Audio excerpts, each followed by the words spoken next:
Affinity Photo video tutorials by Andrew Buckle. In this tutorial I'm going to show you the depth of field blur. I'm not going to show you the actual features of actually how to create a particular effect. That is not going to be the tutorial, it's just the filter itself and how you can use it in different ways. So first thing to do, just go to filters and blur, and you can find it here, depth of field blur. And what happens is you've got this little panel here, you've got the radius, you can modify the radius, and you can see the transition in an outer. Obviously it's all blur out there. Obviously when you go so high it becomes totally blurred, so just about there. And you can modify the transition, so you can push that so you get very little transition, or you can go all the way down there and you can see the transition of blur all the way down to here where you've got obviously clear. You move the point again over here to there. You can also drag that out for the outer, and you can actually make it elliptical as well, so you can create some very interesting blurring effects just by doing that. There's also, and of course before I go, just on this tilt shift, you can actually move that around. I'm just going to blur that like that, and then you can move that around. You can again see the transition from inner to outer, obviously blurred transition of, and then clear there without any effect. And you can move that around, and again on the other side as well. And you can stretch that out to create some very nice blurring effects using that. And unfortunately one thing with here is that there's no blending mode for this. So once you've actually done the effect, that's that. What you can do, you can go back, you can go to layer and duplicate, and then apply the effect there. So filter and blur, depth of field blur, do the same thing, vibrance, clarity, and that sort of go too far with the clarity and it starts to look very harsh. So I prefer just to keep it fairly low if you want clarity at all, and vibrance just to oomph up some of the, like the yellow over there.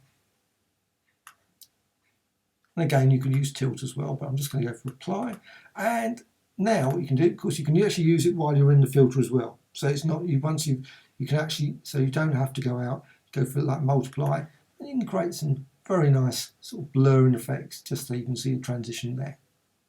Now you can do the same, and I have to say the effect never looks particularly great, so I'm just going to quickly show you, but I'm going to go to a layer, new layer filter, layer and depth of field, and you can use it here.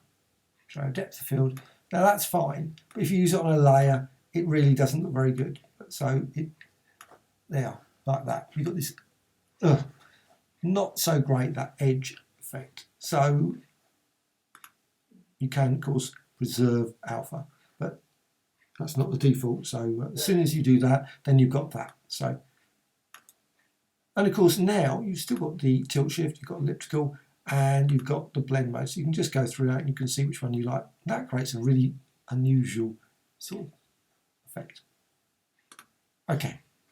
What you can do then, you can actually, obviously that's just applied to that background. So if you've got like text or some other layer, you can apply it just to that layer or all the layers below if you put the effect on top of that. So you can do that as well. So what you do, now I'm just going to go back.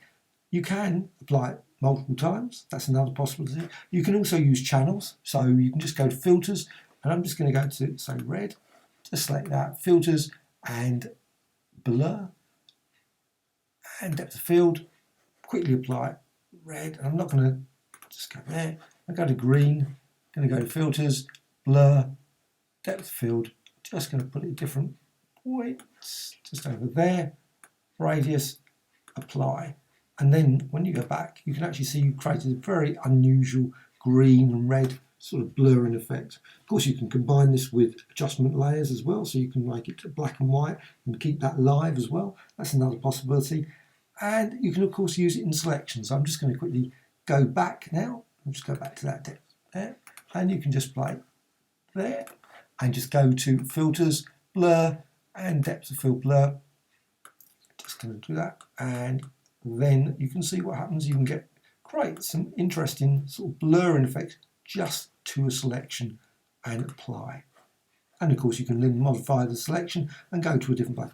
Now perhaps with this filter, you might not want to use selections, but I hope you found this run through of some of the features of the depth of field blur of interest. Like I say, there's lots and lots of other videos around the web on actually how to achieve certain effects. This video wasn't that. I hope you found this interesting. Thank you much.